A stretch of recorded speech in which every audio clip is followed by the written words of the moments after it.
Hello, my name is Joanna and I welcome you to the Johanna Draconis, the Deconstruction of the PTSD podcast. Today we are going to talk about how to communicate PTSD with family and other people around us. This time we focus on how to explain them, the symptoms, the illness, etc. Our closest ones get to witness most of the symptoms we suffer. Often they ask questions. I found it really helpful to answer those, as it helps them and reduces confusion.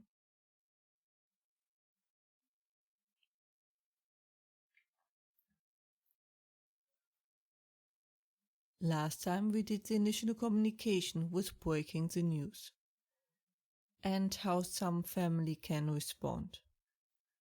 But let us assume they reacted like they usually do. What now? How to explain the weird things that are happening? How explain how this illness works? How explain the symptoms? Family members often feel helpless, like witnesses of a building on fire while standing on the sideline, often wondering if they really can't do anything. It is incredibly hard to watch someone you hold dear suffer. The feeling of helplessness is harmful. That is why it is so important to explain and tell them what they can do. But how do we best explain PTSD? Well, there is not one answer for all, but we will take a few roads most people can associate with. Modify it here and there if needed. First off, I found, very surprisingly for myself, the best summary for my healing process, figuratively, from the movie Room 1408. So I never watched it, but watched the explanation from Ending Explained. I just don't watch horror movies or the like anymore. That movie is definitely not for the vulnerable, so it is a very limited suggestion, but I wanted to mention it. If you are really curious, you can also just listen to the Ending Explained, where the plot and arc are explained. That being said, it is best to use an explanation in a field that the person is most familiar with. Our brain are pattern seekers. If they recognize a pattern in one situation and see similar circumstances, they can apply it to those. That is why examples are so important. Most of the time you won't find the right words in that moment. That is why it is a good idea to keep thinking about how to explain it and write it down in doubt. Your brain basically works like any muscle. Keep repeating an exercise and you will get better and more refined at it. We have told them we have PTSD, but what is PTSD? Yes, the definition does nicely, but most people not in it will have issues wrapping their head around it. Even though many horror movies are a good visualization what it is like, that is not something you want to suggest to your older parents or anyone. Most likely they are out of their mind of worry already. No need for gruesome images. Nonetheless, they will need something to picture it, as it is otherwise an unknown. And they will have friends, etc., ask for an explanation. And most likely justification. So they need to understand it. Also for snake oil peddlers that smell desperation a mile away and come to prey upon them. It may sound a bit stereotypical, but I would use a garden example, or the castle, or a modern fort. Variations should be easily be able to be done. I use different examples to explain PTSD itself, my current status, how healing works, and in case of a trigger, fallout, etc. So, PTSD, what is it? Let's start with the garden. Well, imagine our brain being a careful tended garden, and the PTSD is weed. Goutweed to be precise. First, not really a big problem, but since it got ignored, it now infested everything. Now we can barely exit anything, and the remaining normal plants are being pushed aside by the weed. Now we would like to clean it all out immediately, but oh damn, the weather. It is rather unsteady, and in some weather condition, it is really hard to work. Even dangerous. It will take a lot of work and a lot of time, but the goutweed can be removed completely, if you are sure. You see where this is going? You should be able to tweak it here and there for better fitting your story. Maybe a drunken who drove into the garden and destroyed a lot, etc. So I don't like that the weather is here the complicating factor, as we can influence the weather, but we can stabilize ourselves. But we can also emphasize how important it is to have someone with us in the garden to keep us company. Even if the other person is not able to really help, they do help with making the work more endurable. I really prefer the castle or fort example, as it can be better modified to fit to the individual situation. But it's not as peaceful as the garden example. As used before, you are a castle, with a main building and walls around it. But now you got attacked by an unknown force. Or you can use a modern fort, whatever you feel fits better. Now the outer wall is breached, aka PTSD outbreak, and there is an hostile army in your castle doing considerable damage. The damage of course varies on the extent of your PTSD. How many things you still have access to? Your favorite movies? Can you still listen to music? Does food still taste? Can you still feel joy? Think about how much you want to describe it. Additionally, what is the status of your army? Are there still plenty and in good shape? Or are they few and barely holding on? And so on. If you want to disclose that. You can draw a map about the situation, or at least about the fort castle, with or without an enemy army, to help the other better understand the situation. Now we can also explain the others what kind of role they play in this scenario. Are they like a hidden supply line from a neighboring kingdom, keeping everyone strong under siege and limited supplies? Are they an army from a neighboring kingdom, which army might not be able to fight it, but at least poke the enemy force, distracting them and or diverting them, to give your army a bit of a break? Or do they keep the morale up? It is important for most people to have at least a guideline which they can follow, something to aim for.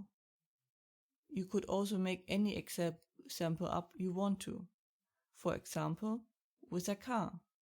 But since my knowledge of cars is limited, I didn't pick it. Pick what suits you the most. Next up is your current status, or daily form if you so will.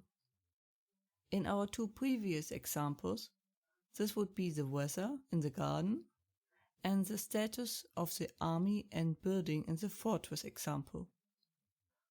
Or you can use a ship example. Are you out there in the storm with your ship in the wild? Or is there a storm but you are in a safe harbor? Or is it a wonderful day for a cruise? Or you can simply go for the simple good, bad, chaotic, off day, etc. Pick whatever helps you communicate it clearly to the other person. Next up, we explain how the healing process works. As I said, people need a guideline. I usually use one main example that worked best so far. Stock market. or any graph with a development over time. Let me explain. People separate in stock market between daily form and trend, which refers to how the stock is doing over a long period of time, from weeks to the start of the stock. The daily form is your daily form, and the trend is your healing curve.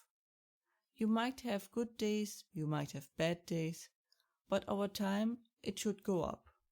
If not, you really need to change something. And everything visualized so easily with a beautiful graph. There's a graph for everyone. Simply find a stock trading page until you find the one you need. You can clearly see on the stock trend graph, if you zoom, the many small up and downs. This is the same for your everyday PTSD status. It goes up and down, but have a look out for the trend. If you simply want to explain that your daily status does not mean your overall status, then I recommend the weather example, because there is a difference between weather and climate. There might be a really hot day in autumn, but that doesn't mean it's suddenly summer, but that it's a hot day in autumn. Same goes for a cold day. Or in a tropical climate, there is a colder day. Doesn't mean that suddenly the season exists, but that there was a day not typical for the climate. And so on. The day isn't the important bit, the long one is. If you are trying to explain it overall, healing yourself from PTSD is like climbing a mountain. You basically know where you want to go, but there are so many paths, so easy to get lost. It takes a lot of energy and it's hard to see how much path you have left. The paths are tricky and it's dangerous. Supplies can come from outside, but they don't always really reach you, or think you are somewhere else. Or their help can lead you being in peril. It's just important to reach the top, not how fast or how. Steady, as way down is fast and dangerous.